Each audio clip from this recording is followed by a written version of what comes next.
What is up, guys? My name is Steven, and today I have a modifications list for my Mazdaspeed 6. I'm going to start with all the performance mods in the engine bay and then move to the cosmetic mods from there.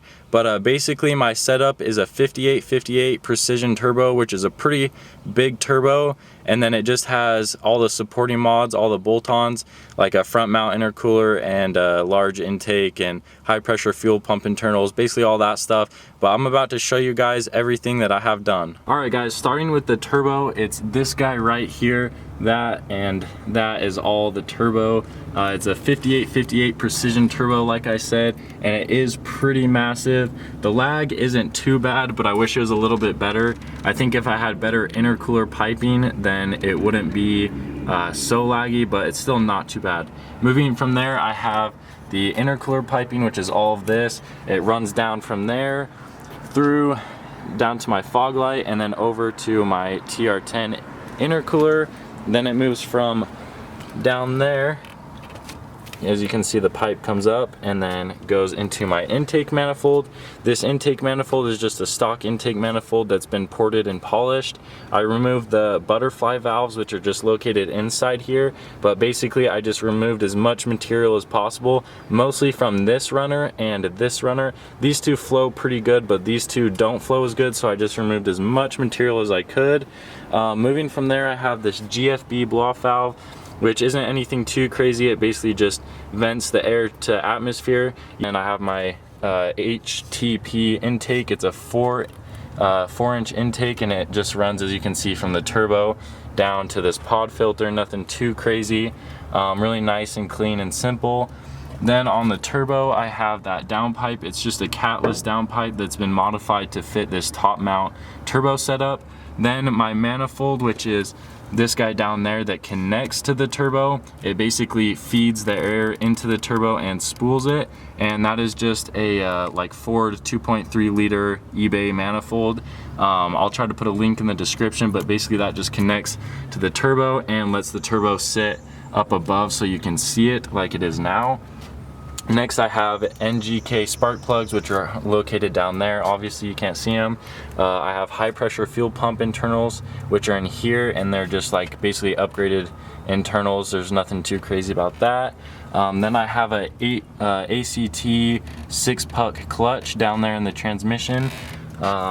Moving from there, I have, next to my engine bay, I have these motor mounts. They're just basically upgraded, stiffened motor mounts.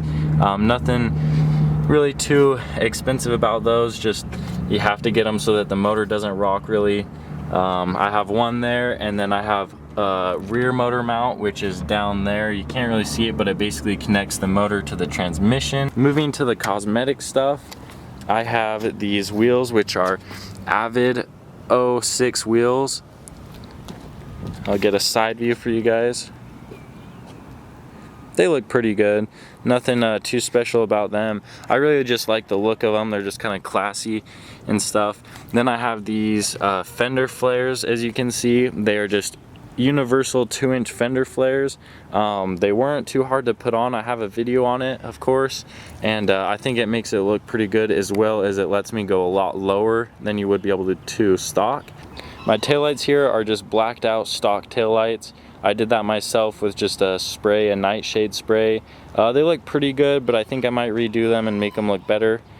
Now for my coilovers, how I got the car so low. They're Godspeed coilovers right here.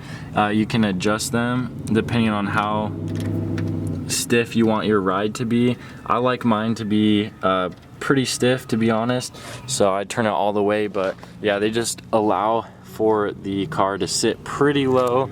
As you can see, it's tucking tire. I even want it maybe a tiny bit lower, but I plan on getting wider rims so I could fill my gap up a little bit better. So far, the Godspeed coilovers have not been too bad though. I do like them. You can't see this one either, but I have a, oh, actually you might be able to see it down there. It's the blue, that blue thing right there, and that is the map sensor, which basically tells me how much boost I'm running, I believe, and that's a 4-bar map sensor or a 3.5-bar map sensor or something like that. But it's that blue chip right down there, and that connects just to the intake manifold.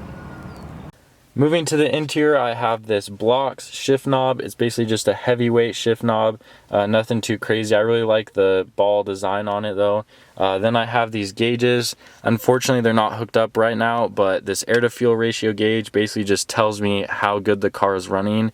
The air to fuel basically, as it's pretty self-explanatory. Then I have this boost gauge. It's a glow shift boost gauge, and I would highly recommend not getting this one because it's not very accurate. I wish it would read a lot better, but that's what I have to deal with. That just tells you how much boost you're running basically.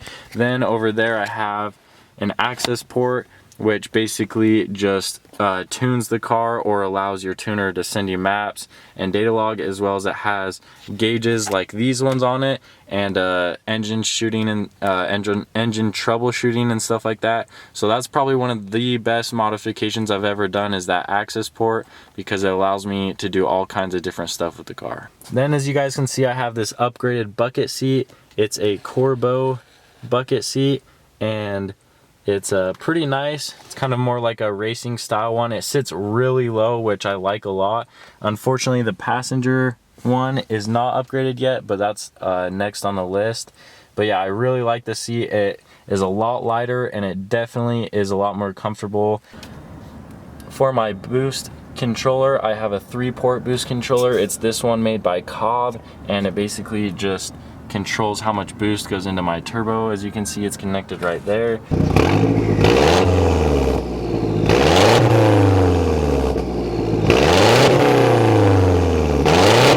Alright guys, for my exhaust, I have this catless downpipe, as I already told you guys, and it goes down to a catless exhaust. As you can see, there's a resonator in there. It's that red cherry bomb. It's kind of hard to see, but it's what's sticking out right there.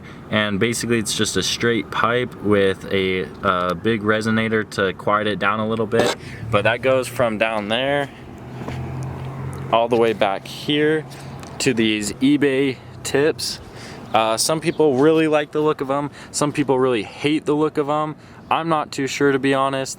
They were just kind of there, and it was just an option to put on, and I just decided might as well. Not sure, I kind of want to change them up, but for now that's how it is. Alright guys, that's it for today. If you like this video, please hit that thumbs up, and please subscribe.